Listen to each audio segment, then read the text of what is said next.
Hello and welcome. Today we are going to discuss the theories of development.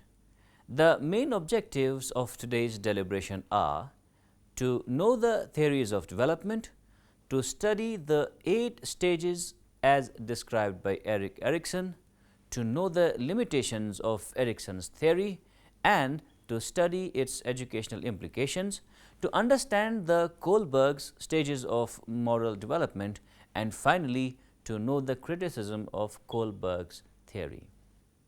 First, developmental theories. Development involves qualitative changes in one's structure and its functioning. It's a process that starts from the earliest stages of life of an organism. The organism in course of time reaches its peak to be called mature for its full growth and development. Various theories have emerged which trace the developmental processes in personality at definite stages of life. A few of these well-known theories are Erickson's theory of psychosocial development and Kohlberg's theory of moral development. First, let's discuss Erickson's theory of psychosocial development. Erickson, the famous psychoanalyst, is credited with developing the theory of psychosocial development, which covers normal development over the entire lifespan of human beings. Erickson postulated that the development of an individual is the result of his interactions with his social environment. Right from his birth, his social development puts him under specific pressures or conflicts called crises by making specific demands at different ages or developmental stages of his life.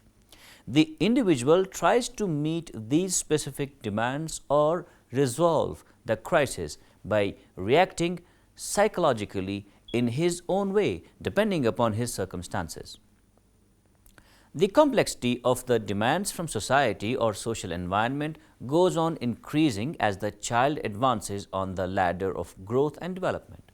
So, at each stage of his development, the child faces a new crisis, that is, an issue that needs to be resolved at the particular stage of development. The way in which the crisis of each stage is resolved has a major bearing on the development of one's personality, which in turn is reflected as the positive and negative aspect of one's behavior. Erickson discovered 8 such issues or crises of life arising at different ages or periods of one's development and linked them with the 8 stages of one's psychosocial development covering one's entire lifespan. Stage 1. The period of trust versus mistrust, that is, from birth to 12 to 18 months. In the first 1.5 years of life, the infant is confronted with a crisis termed trust versus mistrust. During this period, the baby is completely dependent upon mother or caretaker for the satisfaction of his or her needs. The way he or she is nourished, handled, protected, and kept safe and comfortable at this stage may provide the baby with a sense of security or insecurity, a feeling of trust or mistrust in the mother or caretaker, and ultimately in her or his surroundings. The sense of trust or mistrust with regard to the environment gained in this way at this stage of development may then be carried over to the stages of development to follow and consequently reflected in the developing personality. Stage 2. The period of autonomy versus shame or doubt from 18 months to 3 years. Autonomy means self-reliance. This stage reflects the independence of thought and basic confidence to think and act for oneself. Shame and doubt means inhibition of self-expression, opinions. Toilet training is a significant part of this crisis, as in Freud's psychosexual anal stage, where parental reactions, encouragement and patience play an important role in shaping the young child's experience and successful progression through this period. The parental balancing act is a challenging one, especially since parents themselves have to deal with their own particular psychosocial crisis and, of course, deal with the influence of their own emotional triggers which were conditioned when they themselves pass through earlier formative crisis stages. Stage 3. The period of initiative versus guilt from 3 to 6 years. Initiative versus guilt is the third stage of Erickson's theory of psychosocial development. During the initiative versus guilt stage, children assert themselves more frequently through directing, play, and other social interactions. These are particularly lively, rapid developing years in a child's life. According to B, it's a time of vigor, of action, and of behaviors that the parents may see as aggressive. During this period, the primary feature involves the child regularly interacting with other children at school. Central to this stage is play, as it provides children with the opportunity to explore their interpersonal skills through initiating activities. Children begin to plan activities, make up games, and initiate activities with others. If given this opportunity, children develop a sense of initiative and feel secure in their ability to lead others and make decisions. Conversely, if this tendency is squelched either through criticism or control, children develop a sense of guilt. The child will often overstep the mark in his forcefulness, and the danger is that the parents will tend to punish the child and restrict his initiatives too much. It is at this stage that the child will begin to ask many questions as his thirst for knowledge grows. If the parents treat the child's questions as trivial, a nuisance, or embarrassing, or other aspects of their behavior as threatening, then the child may have feelings of guilt for being a nuisance. Too much guilt can make the child slow to interact with others and may inhibit their creativity. Some guilt is, of course, necessary, otherwise the child would not know how to exercise self-control or have a conscience. A healthy balance between initiative and guilt is important. Success in this stage will lead to the virtue of purpose, while failure results in a sense of guilt. Stage 4. Period of industry versus inferiority from 6 to 12 years. Generally, by this stage, children begin to attend the school where they are made to learn various skills, and the teachers as well as the school environment generates pressures on them to work hard in order to perform well. Parents also now begin to make demands upon the children to lend their hand with household duties, or in some cases saddle them with occupational responsibilities. They have also to compete with their peers in terms of competence and productivity in school and other social situations. Now, in case the child performs well in school, home, or in other social environments, he is admired for his intellectual or motor pursuits. He will develop a sense of industry filled with a sense of achievement. Such a child will consequently be motivated to work harder and achieve more in terms of competence and productivity in school and other social situations. On the other hand, if his performance remains inferior to that of his peers, or he does not satisfy his teachers and parents with his performance, he may begin to look down upon himself and develop a sense of inferiority. Stage 5. The period of identity versus role confusion from 12 to 19 years. The fifth stage of Erickson's theory of psychosocial development is identity versus role confusion, and it occurs during adolescence from about 12 to 18 years. During this stage, adolescents search for a sense of self and personal identity through an intense exploration of personal values, beliefs, and goals. During adolescence, the transition from childhood to adulthood is most important. Children are becoming more independent and begin to look at the future in terms of career, relationships, families, housing, etc. This is a major stage of development where the child has to learn the roles he will occupy as an adult. It is during this stage that the adolescent will re-examine his identity and try to find out exactly who he or she is.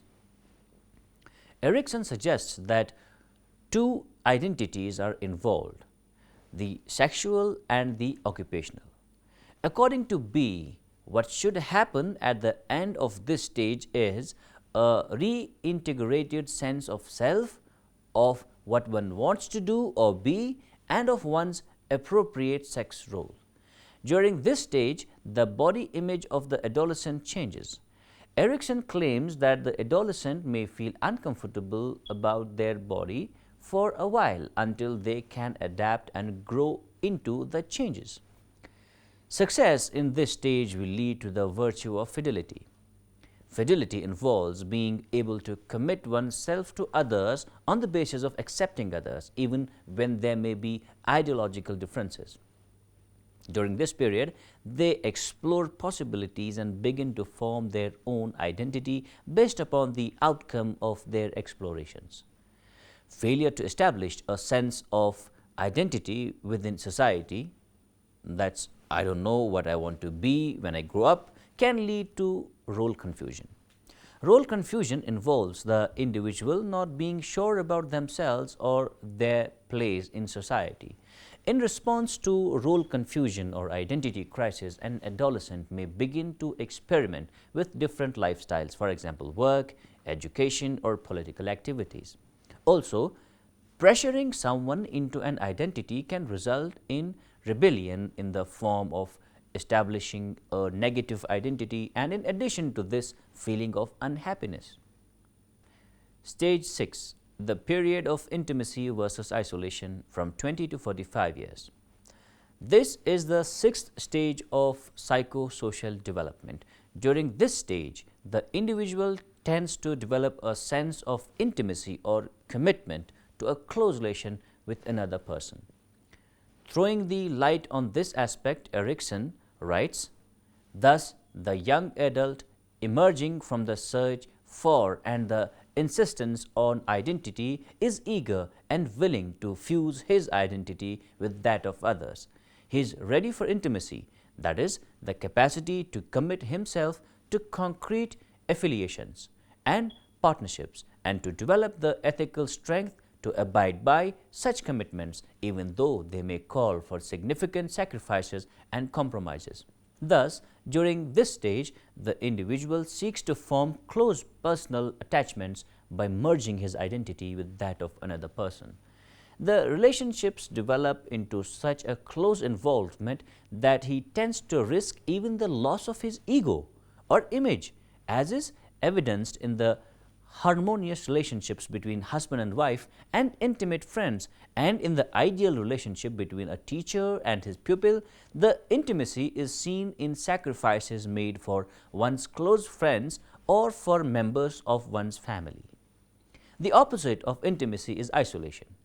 When one fails to develop an adequate sense of intimacy by merging one's identity with that of another person, or when relations deteriorate for one reason or another, one tends to develop a sense of isolation, a pulling away from relationships and breaking off of ties. Alternatives have to be developed for intimate relationships. It's essential to maintain equilibrium in such cases as the deviation from or denial of intimate relationships is costly in terms of a normal and happy life. This does not mean, however, that isolation is altogether undesirable or harmful. A certain degree of isolation is crucial to the maintenance of one's individuality and the development of one's personality in the desired direction. But if it exceeds certain limits, it may become a serious handicap to the establishment and maintenance of close ties and may lead to loneliness and self-absorption. The crisis of intimacy versus isolation needs to be resolved by striking a balance between the two contradictory needs: the need for intimacy and the need to maintain one's individuality. The degree to which one succeeds in resolving this crisis is said to secure one's adjustment with one's self. Stage 7. The period of generativity versus stagnation, or middle adulthood, that is from 45 to 65 years. Generativity versus stagnation is the seventh of 8 stages of Erickson's theory of psychosocial development. This stage takes place during middle adulthood, that is ages 40 to 65 years. Psychologically, generativity refers to making your mark on the world through creating or nurturing things that will outlast an individual. During middle age, individuals experience a need to create or nurture things that will outlast them, often having mentees or creating positive changes that will benefit other people.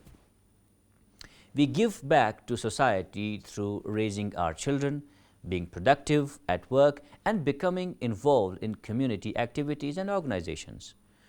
Through generativity, we develop a sense of being a part of the bigger picture. Success leads to feeling of usefulness and accomplishment, while failure results in shallow involvement in the world. By failing to find a way to contribute, we become stagnant and feel unproductive. These individuals may feel disconnected or uninvolved with their community and with society as a whole. Success in this stage will lead to the virtue of care. And finally, stage 8, the period of ego integrity versus despair, that is old age, from about 65 years onwards. In this stage, people decide whether their existence is meaningful, happy and cohesive, or wasteful and unproductive. Many individuals never arrive at stage 8, and some who do are filled with regrets and a feeling that time is too short. Those who successfully resolve the conflict inherent in this stage feel fulfilled, with a sense that they understand at least partly what life is about. Next, educational implications of Erickson's theory. The psychosocial development focuses on the importance of interpersonal relationships and perception of self that are of special significance at different age levels. Various educational implications of Erickson's theory are possible depending upon the age group of the learner and the tasks that are expected to perform. For example, allowing the child to play with various natural, simple materials and role-playing for the expression of fantasy and imagination, games, stories, and songs can be used. Real-life activities like serving food, chopping vegetables, or making chapatis prepare children for participation in the community around them. Child-directed activities where the child chooses his or her activity and repeats it as often as they want must be encouraged. Now the limitations of Erickson's 8 stages. Erickson's 8 stages of development is a popular theory, yet it has also received a fair amount of criticism from the psychological community. Erickson is often criticized for supporting a limited view of human development. Critics argue Erickson focused too much on childhood, neglecting the development that occurs in adulthood. He admitted a person's identity could change in adulthood after the adolescent age, yet he did not offer any speculation on how or why such change would happen. Other critics take issue with his views on gender. Erickson agreed with Freud that personality differences between genders are rooted in biology. He claimed human development also differed by gender. Feminist theorists criticized Erickson for using the male experience as the default template for human development. Lastly, some critics say Erickson focuses too much on speculation rather than data. Erickson based much of his theory on biographical case studies. Now moving on to Kohlberg's stages of moral development. Kohlberg identified 3 levels of moral reasoning: pre-conventional, conventional, and post-conventional. Each level is associated with increasingly complex stages of moral development. Level 1, pre-conventional, from age 4 to 10 years. Throughout the pre-conventional level, a child's sense of morality is externally controlled. Children accept and believe the rules of authority figures such as parents and teachers. A child with pre-conventional morality has not yet adopted or internalized society's conventions regarding what is right or wrong, but instead focuses largely on external consequences that certain actions may bring. Stage 1. Obedience and punishment orientation. Stage 1 focuses on the child's desire to obey rules and avoid being punished. For example, an action is perceived as morally wrong because the perpetrator is punished. The worse the punishment for the act is, the more bad the act is perceived to be. Stage 2. Instrumental orientation. Stage 2 expresses the "what is in it for me" position, in which right behavior is defined by whatever the individual believes to be in their best interest. Stage 2 reasoning shows a limited interest in the needs of others only to the point where it might furnish the individual's own interests. As a result, concern for others is not based on loyalty or intrinsic respect, but rather a "you scratch my back and I will scratch yours" mentality. An example would be when a child is asked by his parents to do a chore. The child asks, "What's in it for me?" and the parents offer the child an incentive by giving him an allowance. Level 2. Conventional. That's from 10 to 13 years. Throughout the conventional level, a child's sense of morality is tied to personal and societal relationships.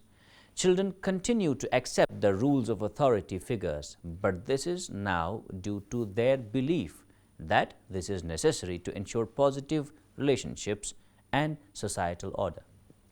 Adherence to rules and conventions is somewhat rigid during these stages, and a rule's appropriateness or fairness is seldom questioned. Stage 3. Good boy, nice girl orientation. In stage 3, children want the approval of others and act in ways to avoid disapproval. Emphasis is placed on good behavior and people being nice to others. Stage 4. Law and order orientation.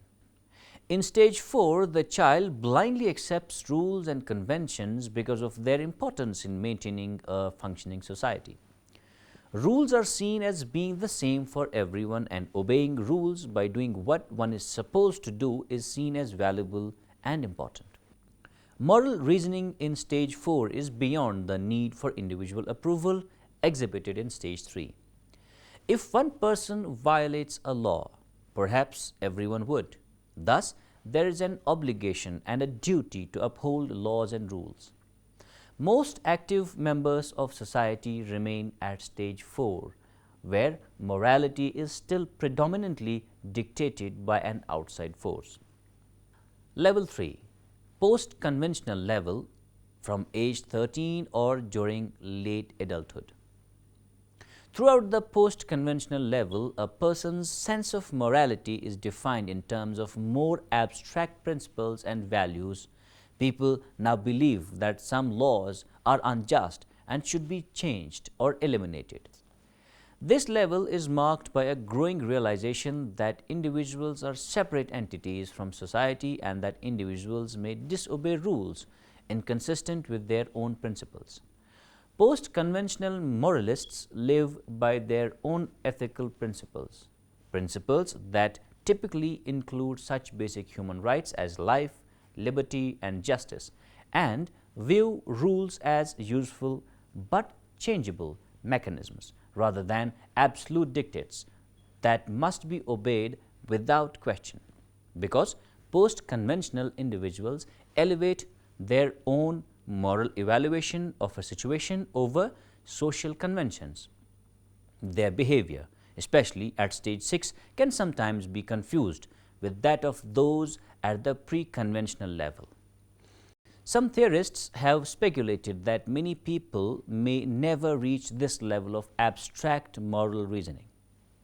Stage 5. Social contract orientation.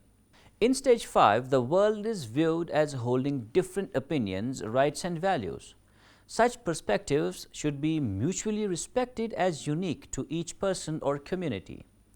Laws are regarded as social contracts rather than rigid edicts. Those that do not promote the general welfare should be changed when necessary to meet the greatest good for the greatest number of people. This is achieved through majority decision and inevitable compromise. Democratic government is theoretically based on stage 5 reasoning. Stage 6, universal ethical principle orientation. In stage 6, moral reasoning is based on abstract reasoning using universal ethical principles. Generally, the chosen principles are abstract rather than concrete and focus on ideas such as equality, dignity, or respect. Laws are valid only so far as they are grounded in justice, and a commitment to justice carries with it an obligation to disobey unjust laws. People choose the ethical principles they want to follow, and if they violate those principles, they feel guilty. In this way, the individual acts because it is morally right to do so, and not because he or she wants to avoid punishment. It is in their best interest, it is expected, it is legal, or it is previously agreed upon. Although Kohlberg insisted that stage 6 exists, he found it difficult to identify individuals who consistently operated at that level. Now, moving on to the basic tenets of Kohlberg's theory. The numerous studies investigating moral reasoning based on Kohlberg's theory have confirmed basic tenets regarding the topic area.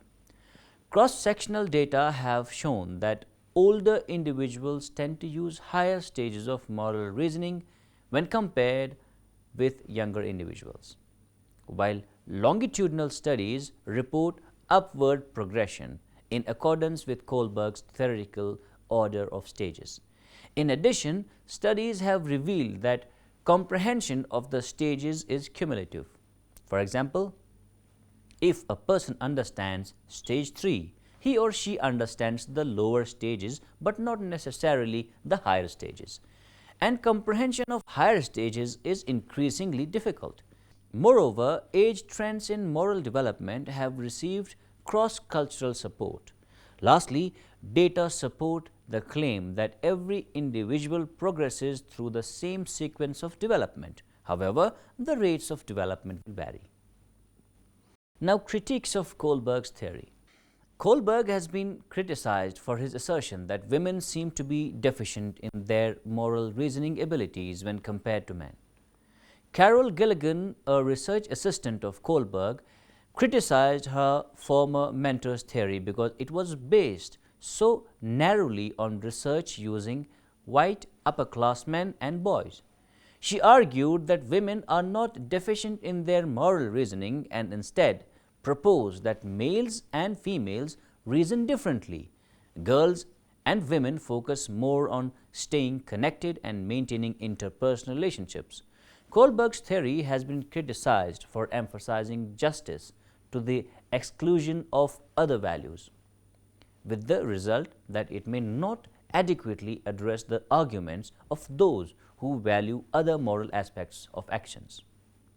Similarly, critics argue that Kohlberg's stages are culturally biased, that the highest stages in particular reflect a westernized ideal of justice based on individualistic thought. This is biased against those that live in non-Western societies that place less emphasis on individualism. Another criticism of Kohlberg's theory is that people frequently demonstrate significant inconsistency in their moral judgments.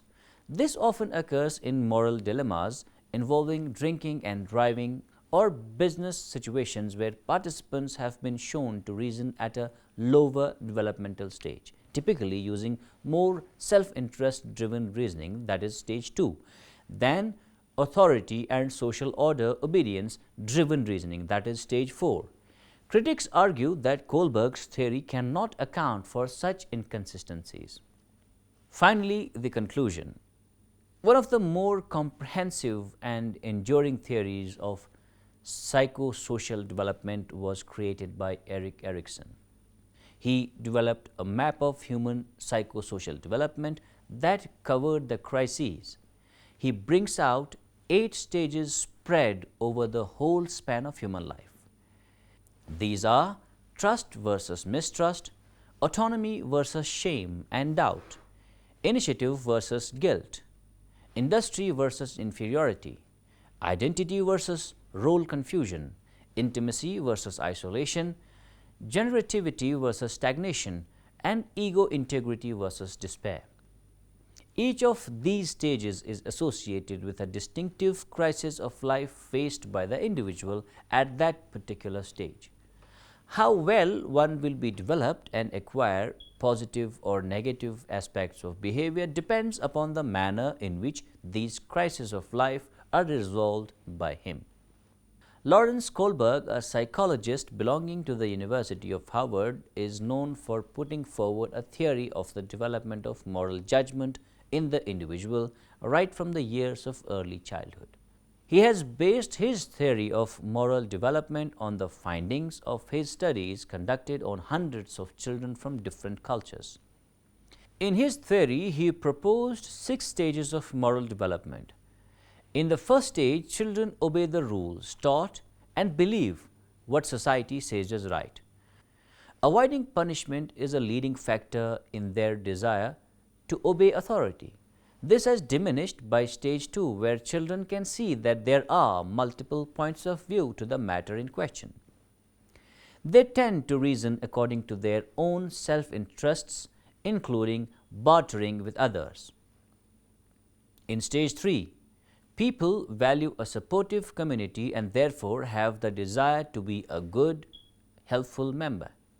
This changes as they move into stage 4, where they seek instead to meet the goals of the society, which includes maintaining law and order.